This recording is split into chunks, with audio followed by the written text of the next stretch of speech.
maghingi din siya ng tawad. Maghingi din siya ng tawad.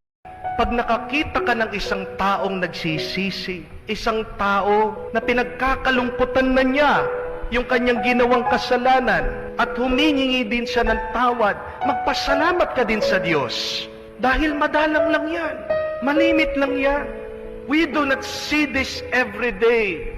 It is also a rare sight to see somebody who is asking forgiveness. Somebody who is remorseful of their sins, of the evil that they had done. Mas malaki pa nga yung tsansa na tayo ay makakapulot ng pera sa kalsada. Mas malaki pa nga yung tsansa na ikaw ay makakakita ng kayamanan sa pag-uukay mo kesa sa makakita ka ng isang taong nagsisisi. Mas malaki yung tsansa na ikaw ay manalo sa loto kesa dun sa taong nakasakit sa iyo ay babalik at hihingi ng tawad. Pero pag yan bumalik sa iyo, lumapit sa iyo at humingi ng tawad sa iyo, hindi ba parang nanalo ka na rin ng jackpot? Yung pagsisisi, saan nanggagaling yan? Sa Diyos. Kaya nga, pag ang tao nagsisi, pag ang tao nagbago, pag ang tao makikita mo na nalulungkot siya sa kanyang kasalanan, abay magpasalamat ka sa Diyos, matuwa ka. At sana naman patawarin mo siya, sana naman tanggapin mo siya. Magtitigas ang iyong puso. Binigyan na siya ng grasya ng Diyos na magbalik loob.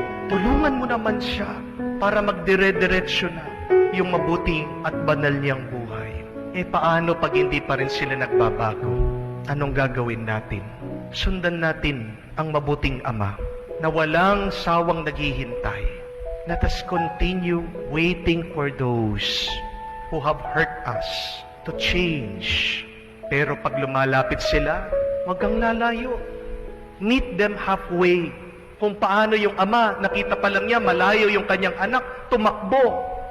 Wag ka naman maging mapagmataas. Nilalapitan ka na, ikaw, lumalayo ka pa rin. Ayaw ko. Ayun na nga, parating na. Ang ganda ng ginawa ng ama. Tumakbo. Siya yung lumapit.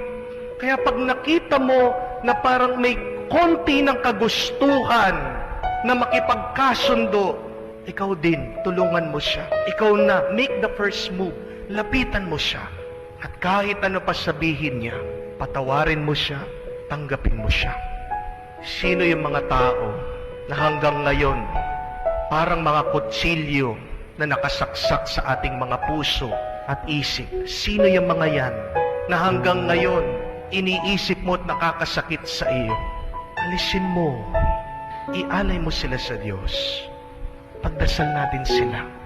Hindi tayo ang makakapagbago sa kanila. Sila lang at ang Diyos. At pag nagbago sila, magalak tayo at matuwa. Dahil ang langit natutuwa at nagagalak.